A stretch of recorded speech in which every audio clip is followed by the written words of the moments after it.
This car is probably my car of choice.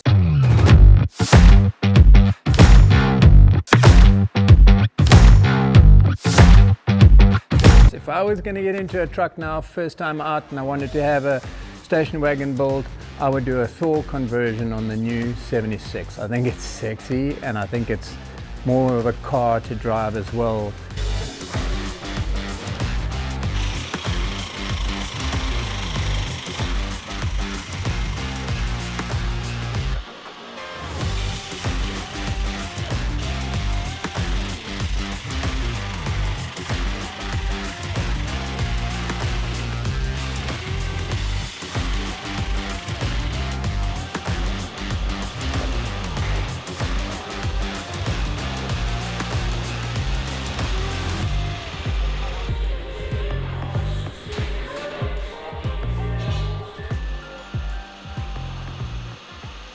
Because it is a later model, 2024, the newest model of the Land Cruisers. We'll be getting some engineers in. We just need to do some minor adjustments and profiling on our roof conversion, and then also just additional add-ons that we need to fit in there.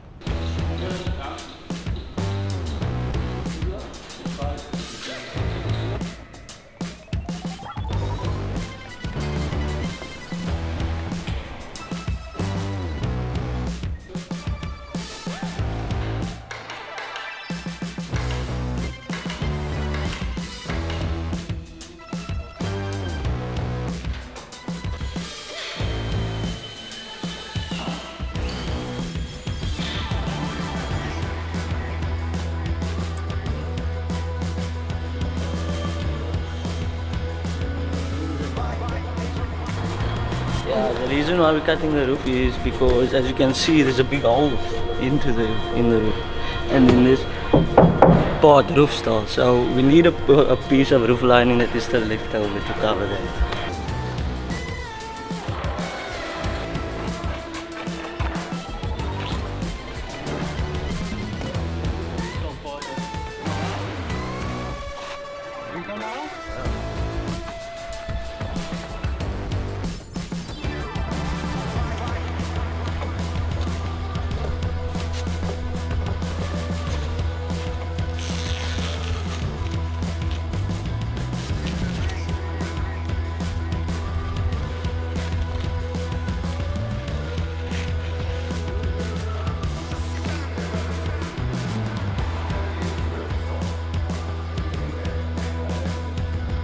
So Monday we're just finishing the part of the bolt. We're just gonna put Monday the shower cube and the awning and the high profile table slide and the solar panel. Then we're ready to go. Well done.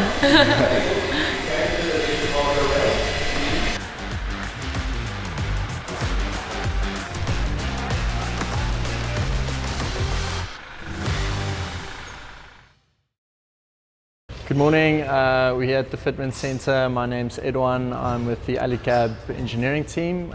Today we're just going to talk through the new 2024 Land Cruiser from Toyota, some of the minor updates that we needed to do to make sure that the product still fits the same way that you know and love. Edwan, I want to ask a question. Why do we have to have updates? So essentially we go through the procedure to make sure that from a dimensional perspective the product is still compliant. Has Toyota changed its roof? They have, yes. So on the front top hats that you typically would mount two fasteners to, they've changed that to only one. This is a bit of a regressive change for us. We prefer to have the two mounting points to prevent any rotation on those fixing points. For us to have those two fixing points is quite important, and we've decided not to compromise on that. So essentially we've updated the fastener pack to include the necessary fasteners for the customers to still be able to mount the roof in the same style that they are used to. It's going to be small changes just to the fitment instruction to make sure that the roof is still compatible with the updated 2024 version, as well as being retrospectively retrofittable to any previous generation as it was. So what happens to me who's just got a roof and now I don't have all that stuff in my kit? So if that is the case, then it's just a question of a remedial packing list that we'll send. Okay, so we're on it. We're on it. Obviously Toyota don't inform us of these kind of things. You find them out the hard way, and obviously we also have to wait for those sort of vehicles to roll through our shops, so that only when we're fitting ours do we discover it, or if there's the feedback from, let's say, some of our distributors, fitment centers around the world, do we catch on. So obviously we have to jump on it as quickly as possible. Doesn't sound like it's critical, but it's just good and important to be on it and aware that you're at the front of the game. 100%. Thank you. In addition to the 2024 Land Cruiser, you've got the same options to still mount the shadow awning and shower cube as you are used to doing.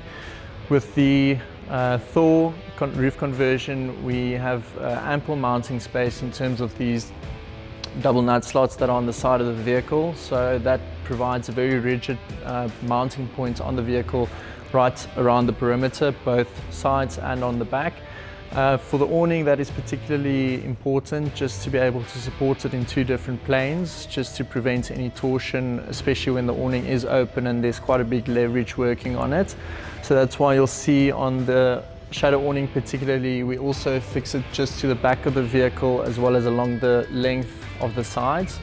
The shower cube, being less of a strenuous product, doesn't quite need the same rigidity on it, so there we are quite comfortable just mounting it to the one face. That being said, it is mounted in two places, so different heights as well as different lengths, so it actually just distributes the forces that are acting upon it a lot more equivalently, so essentially distributing it a lot better, so there's no single point of stress on the mounting brackets as well as on the casings. So that additional rigidity makes sure that these products last you a lifetime.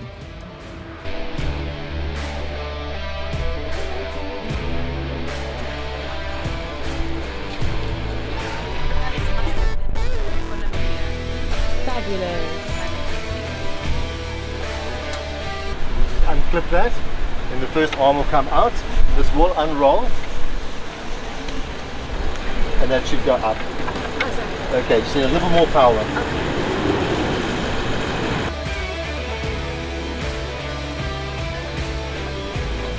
Go back, waist facing with the feet facing up.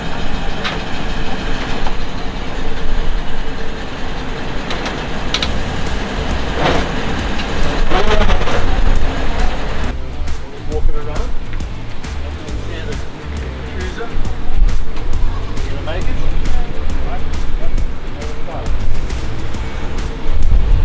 So I just help it up, there's no stress on the canvas, and then we bring it up to tension.